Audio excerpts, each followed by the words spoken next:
اور ان لوگوں نے اللہ کے شریک مقرر رکھا رکھے ہیں، ان سے کہو کہ ذرا ان کے نام تو لو، یعنی ان کے نام تو لو، کیا تم اسے ایسی چیزیں بتاتے ہو جس کو وہ زمین میں معلوم نہیں کرتا؟ یعنی کہ اللہ تعالیٰ یہ کہہ رہے ہیں کہ نام لو ان کے، مطلب ان کے تم نے نام بنا رکھے ہیں کہ کیا صفات ہیں، انہوں نے کیا کیے ہیں۔ یعنی اللہ تعالیٰ کو تو ایک چونٹی کالے پتھر پہ ایک جو لائن ہوتی ہے اس کا بھی اللہ تعالیٰ کو پتا ہے جس راستے سے جاری ہوتی ہے، تو تم نے تو بس ان کے نام ہی رکھے ہوئے ہیں کہ یہ بت ہیں، یہ جلات ہیں، مطلب یہ کیا کرتے ہیں، یہ اللہ تعالیٰ مطلب اس کے یہ بتا رہے ہیں ان کے نام، ان کے بس نام ہی، ان کے کیا کرتے ہیں، بس ان کے نام ہی لیے ہیں۔ اور وہ بات بتا رہے ہیں جس کا اللہ کو، اور تم مجھے وہ بات بتا رہے ہو کہ اللہ کو پتہ نہیں کہ تمہارے اللہ کے شریک بنا رہے ہو، اللہ کو پتہ نہیں ہے کہ اللہ کے یہ شریک ہیں، کہ زمین میں اللہ نے یہ شریک چھوڑے ہیں، تو مطلب تم وہ بات اللہ کو بتا رہے ہو کہ یہ زمین کے خدا ہیں جس کا اللہ کو پتہ نہیں، مطلب یہ اس طرح کوسچن ہو رہا ہے، تم سمجھتے ہو کہ اللہ کو پتہ نہیں جس کو ہر چیز کا پتہ ہے، ہر نفس کا پتہ ہے، مطلب یہ تو صرف ظاہری منہ میں کہنے والی بات ہے نا کہ یہ کرتا ہے وہ کرتا ہے اور کر کچھ سکتا نہیں ہے۔ اور اللہ تعالیٰ یہ کہہ رہے ہیں جس کو وہ زمین میں معلوم نہیں کرتا، یا محض ظاہری باطل اور جھوٹی بات کی تقلید کرتے ہو۔ اصل یہ کہ کافروں کو ان کے فریب خوبصورت معلوم ہوتے ہیں، یعنی ان کو اللہ تعالیٰ نے جو ہے نا انہوں نے خوبصورت بنا دی ہیں غلط چیزیں، ان کی چالیں، کافروں کو ایک غلط کام کو جیسے شیطان خوبصورت بنا دیتا ہے نا، تو اور اللہ اصل راستے سے ہٹے ہوئے ہیں تو ان کو وہ خوبصورت ٹھیک لگتے ہیں، غلط راستہ بھی ان کو ٹھیک لگتا ہے، اور وہ ہدایت کے راستے سے روک لیے گئے ہیں، کیونکہ اللہ تعالیٰ نے ہدایت انہیں کو دیتا ہے جو ہدایت چاہتے ہیں، تو ہدایت کے راستے سے روک لیے گئے ہیں۔ اور جسے اللہ گمراہ کرے اس کو کوئی ہدایت دینے والا نہیں، یعنی کہ جس کو اللہ گمراہ کرے نا اسے کوئی ہدایت دینے والا نہیں ہے۔ اسی لیے جب حضور صلی اللہ علیہ وسلم بھی بہت ورڈ ہو جاتے تھے نا کہ یہ ایمان نہیں لا رہے، تو اللہ تعالیٰ ان کو کہتے تھے کہ جب اللہ تعالیٰ نے ہدایت اللہ نے دے دی ہوتی، آپ کا کام ہے صرف پیغام پہنچانا، تو پیغام دے دیں، اور جس کو اللہ نے گمراہ کرنا ہو نا اس کو کوئی ہدایت نہیں دے سکتا، اور ہدایت تبھی ملتی ہے جب ہدایت کے لیے کوشش کرتے ہیں۔ آپ خود دیکھ لیں آج مسلمانوں میں بھی جو لوگ دین پہ کام کر رہے ہیں وہ آپ کو نظر آ رہے ہوتے ہیں کہ وہ دین پہ اتنا کام کر رہے ہیں، اور جو لوگ کام نہیں کر رہے ہوتے اور ان کو نالج بھی کم ہوتا ہے تو وہ پھر آپ کو نظر آ رہے ہوتے ہیں۔ یہ بھی وہی بات ہے نا کہ جتنی آپ محنت کرتے ہیں اتنا آپ کا نالج بھی بڑھتا ہے، عمل میں بھی آپ کے زیادہ آ جاتا ہے، اور جو آپ کا آخرت میں کام آنا ہے۔ 34 میں چلیں، لہم عذاب فی الحیات الدنیا، ان کو دنیا کی زندگی میں بھی عذاب ہے، دنیا میں بھی اس مشرکین کے لیے عذاب ہے، یعنی مشرکین مکہ جیسے بدر ہوئی تو کیسے ان کا برا انجام ہوا، قید بھی ہو گئے، فتح مکہ ہو گیا اور حکومت بھی جاتی رہی، اور آخرت میں بھی ان کا عذاب ہے۔ والا عذاب الآخرتی اشق، یعنی اور آخرت کا بھی عذاب بہت ہی سخت ہے۔ اشق یوز ہوتا ہے یعنی ایسا عذاب جس کے سہنے کی کسی میں ہمت نہیں ہوتی، مطلب اتنا بڑا عذاب ہے، بہت زیادہ عذاب ہے، تو آخرت میں بھی بہت زیادہ عذاب ہے اور دنیا میں بھی بہت زیادہ سخت عذاب ہے۔ وما لهم من اللہ من واق، اور ان کو اللہ کے عذاب سے کوئی بھی بچانے والا نہیں، واق کا مطلب کوئی بھی ان کا ولی نہیں، کوئی بھی ان کو بچانے والا نہیں ہوگا۔ آگے اللہ تعالیٰ 35 میں بتا رہے ہیں مثل الجنت التی وعد المتقون، اور جس باغ کا متقیوں سے وعدہ کیا گیا ہے اس کے اوصاف یہ ہیں کہ اس کے نیچے نہریں بہ رہی ہوں گی۔ اب اللہ تعالیٰ وہ بتا رہے ہیں جو جنت میں جائیں گے جن متقی لوگوں کا۔ متقی کون ہے؟ متقی بیسیکلی اللہ کے دوست ہوتے ہیں جو اللہ سے ڈر کے رہتے ہیں، ہر کام میں اللہ کو پہلے رکھتے ہیں، خود کو پیچھے رکھتے ہیں، جو اللہ تعالیٰ کے حساب سے چلتا ہے نا اس کو متقی کہتے ہیں۔ اور جیسے حدیث پاک کا مفہوم ہے نا کہ اللہ تعالیٰ قیامت کے دن 2 خوف اور 2 امن کٹھے نہیں کرے گا، یعنی جو دنیا میں خوف میں رہے گا یعنی متقی بن کے رہے گا، اللہ سے ڈر کے رہے گا، اس کو آخرت میں کوئی خوف نہیں ہوگا کیونکہ اپنی زندگی پوری اللہ کے احکامات کے مطابق گزاری ہوگی۔ اور جو دنیا میں امن میں رہے گا یعنی دنیا کی عیش و عشرت میں پڑا رہے گا تو پھر وہ آخرت میں اس کو امن نہیں رہنے والا۔ تو یہ والا بات ہے نا کہ 2 خوف اور 2 امن اللہ تعالیٰ اکٹھا نہیں کرے گا۔ آگے کیا ہے، اللہ تعالیٰ جس باغ کا متقیوں سے وعدہ کیا ہے ان کے اوصاف یہ ہیں کہ ان کے نیچے نہریں بہ رہی ہوں گی، یعنی بہتی ہوئی نہریں ہوں گی، اور اس کے پھل ہمیشہ قائم رہنے والے ہوں گے، یعنی ایسے پھل ہوں گے جو کبھی ختم والے نہیں ہوں گے، یعنی اگر کسی نے توڑ بھی دیا تو واپس ادھر دوبارہ پھل نکل آئے گا، یا پھر وہ سیزنل نہیں ہوں گے، جیسے یہاں ہوتے ہیں نا کئی سیزنل ہوتے ہیں، ہر وقت ہی ہر چیز اویلیبل ہوگی۔ اور قائم رہنے دائم مذلھا، یعنی ہمیشہ قائم رہنے والے ہیں، اور اس کے سائے بھی ہیں، یعنی اور اس کے سائے بھی ہیں، درختوں کے لمبے لمبے سائے بھی ہیں۔ یہ ان لوگوں کا انجام ہے جو متقی ہیں، اور کافروں کا انجام دوزخ ہے۔ یہ ان لوگوں کا انجام ہے جو متقی ہیں، اور کافروں کا انجام کیا ہے؟ جو کہ آگ ہے۔ یعنی سوچیں اس وقت جب یہ کافر دیکھیں گے یہ جن پہ یہ ٹارچر کرتے تو وہ لوگ کتنے آرام پہ تو کتنا پچھتائیں گے۔ آیت نمبر 36 میں چلیں، والذین آتیناہم الکتاب یفرحون بما انزل الیک، اور جن لوگوں کو ہم نے کتاب دی ہے وہ اس کتاب سے جو تم پر نازل ہوئی ہے خوش ہوتے ہیں. یعنی جو ان لوگوں کو ان کا اس سے مثال یہ بھی اہل کتاب بھی لی جاتی ہے تفسیروں میں. یعنی جن لوگوں کو ہم نے کتاب دی ہے, کون سی کتاب؟ یعنی جو تورات انجیل اہل کتاب تھی. جب ان کو علماء, آپ کو پتا ہے نا بہت سے لوگ تو یہودی جو تھے مسلمان مدینہ شریف میں مووی اسی وجہ سے ہوئے تھے کہ انہیں پتا تھا کہ ایک نبی نے آنا ہے, نبی نے آنا ہے. کئی ان کے بڑے مر گئے تھے بغیر حضور صلی اللہ علیہ وسلم کو دیکھے, تو وہ افسوس کرتے تھے کہ ہم پہلے فوت ہو گئے ہیں تو ابھی تک اللہ کے نبی نہیں آئے, کیونکہ حضرت عیسیٰ میں حضور صلی اللہ علیہ وسلم میں 6 سینچریوں کا ڈفرنس ہے نا. تو انہوں نے کہا جن لوگوں کو ہم نے کتاب دی ہے, اللہ تعالیٰ کہہ رہے ہیں اہل کتاب دے, انہوں نے حضور صلی اللہ علیہ وسلم کو دیکھا کیونکہ وہ حضور صلی اللہ علیہ وسلم کو پہچان گئے تھے تو وہ خوش ہوتے تھے. کتنے لوگ نجران سے آئے, نجاشی تھے ایمان لے آیا, 32 حبشہ سے آئے, مطلب حضرت عبدالسلام تھے جو ان کے ربائے تھے یہودیوں کے, وہ مسلمان ہو گئے. سلمان فارسی ڈھونڈتے ہوئے حضور صلی اللہ علیہ وسلم کو آئے, وہ مسلمان ہو گئے. تو مطلب یہ کہ وہ دیکھے, اور جب ہم نے کتاب دی ہے, وہ اس کتاب جب وہ قرآن سنتے تھے نا تو اس پہ تم پر نازل ہوئی ہے, اس سے خوش ہوتے ہیں. اور بعض فرقے اس کے بعض باتیں نہیں مانتے, یعنی ان میں سے کچھ گروہ ایسے کرتے ہیں کہ پھر وہ انکار کر کے کچھ نہیں مانے, اپنی ضد پہ اڑے رہے. سارا قرآن کا کیوں نہیں کہا گیا کہ سارا قرآن نہیں مانے, بعض اس میں سے کچھ حصے نہیں مانتے کا کیا مطلب ہے؟ سارا اس لیے نہیں مانے سارا اس لیے نہیں کہا گیا کیونکہ کچھ حصے تو بالکل تورات اور انجیل سے سیم ہے نا, تو تورات انجیل تو مانتے ہیں, تو جو چیزیں سیم نہیں ہے نا اس کو نہیں مانتے, جو ان کے مطابق نہیں ہے, جو ان کو لگتا ہے ان کے مطابق نہیں ہے. تو یہ کہ بعض حصے مانتے ہیں اور بعض حصے یہ نہیں مانتے. اور کہہ دو کہ مجھ کو یہی حکم ہوا ہے کہ اللہ ہی کی عبادت کروں, تو اپنا آپ بتائیں میسج دیں کہ مجھے یہی حکم ہے کہ اللہ ہی کی عبادت کریں اور اس کے ساتھ کسی کو شریک نہ بنائیں. میں اسی کی طرف بلاتا ہوں اور اسی کی طرف مجھے لوٹنا ہے, یعنی میں اللہ ہی کی طرف کی دعوت دیتا ہوں اور اللہ ہی کی طرف لوٹنا ہے. یہ ٹوٹل توحید کی دعوت ہے. آیت نمبر 37 پہ چلیں. وَكَذَلِكَ أَنزَلْنَاهُ حُكْمًا عَرَبِيًّا, اور اسی طرح ہم نے اس قرآن کو عربی زبان میں کا فرمان میں نازل کیا. عربی زبان میں قرآن کیوں نازل ہوا؟ ایک تو یہ کہ اس وقت جو قوم تھی وہ عربی تھی جس کے اوپر یہ ڈائریکٹ آ رہا تھا, تو ایک یہ بات ہے. دوسری عربی زبان کا ایک مطلب جو ہے وہ واضح اور کلیئر بھی ہے, تو یعنی واضح اور کلیئر ہے اور اس کی میننگ بھی بہت ڈیپ ہے, تو آپ ڈفرینٹ اینگل سے اس کو دیکھ سکتے ہیں. اس لیے بہت وسعت والی زبان ہے, اس لیے اللہ تعالیٰ نے اس کو عربی زبان میں نازل کیا ہے. اور اگر تم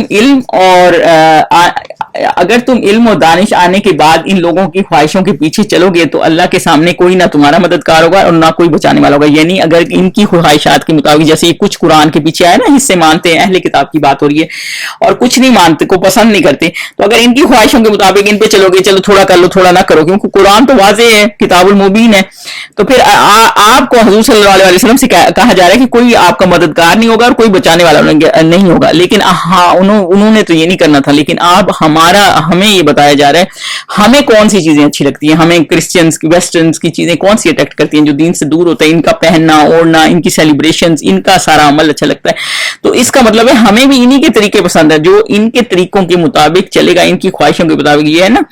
ان لوگوں کی خواہشوں کے پیچھے چلو گے تو اللہ کے سامنے کوئی نہ تمہارا مددگار, تو پھر کوئی مددگار نہیں ہوگا, یعنی کہ پھر آپ دین میں چینجز کر رہے ہیں نا, تو وہ صحیح نہیں ہے. تو اس لیے ہمیں کس کے حساب سے چلنا ہے؟ ہم نے اللہ کے حساب سے چلنا ہے. 38 پہ چلیں.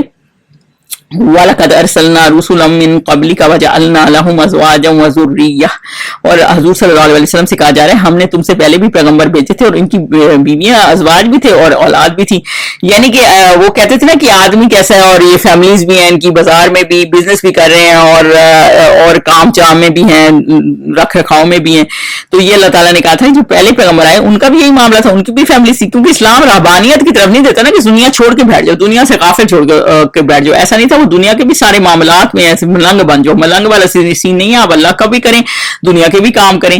لیکن ہر چیز کو ایک لمٹ کے تحت رکھیں. اسلام نا ایک بیلنس کا مذہب ہے. تو اللہ تعالیٰ کہہ رہے ہیں کہ اے محمد صلی اللہ علیہ وسلم, ہم نے تم سے پہلے بھی پیغمبر بھیجے تھے اور ان کی بھی فیملی تھی, بیویاں بھی تھی اور اولاد بھی تھی, اور کسی پیغمبر کے اختیار کی بات نہ تھی کہ اللہ کے حکم کے بغیر کوئی نشانی لائے. یعنی کہ معجزہ جو ہے نا وہ حضور صلی اللہ علیہ وسلم کے پیچھے پڑے ہوئے تھے نا کہ کوئی نشانی لائے, کوئی معجزہ لائے, تو یہ کوئی بھی نہیں لا سکتا اگر اللہ کی اجازت نہ ہو. جو معجزے پرانے پیغمبر بھی لے کے آئے تھے, پچھلے پیغمبر بھی, یا حضور صلی اللہ علیہ وسلم نے بھی شق کمر کیا, وہ سب اللہ تعالیٰ کی ہی اذن سے ہوتا ہے. اور ہر حکم یعنی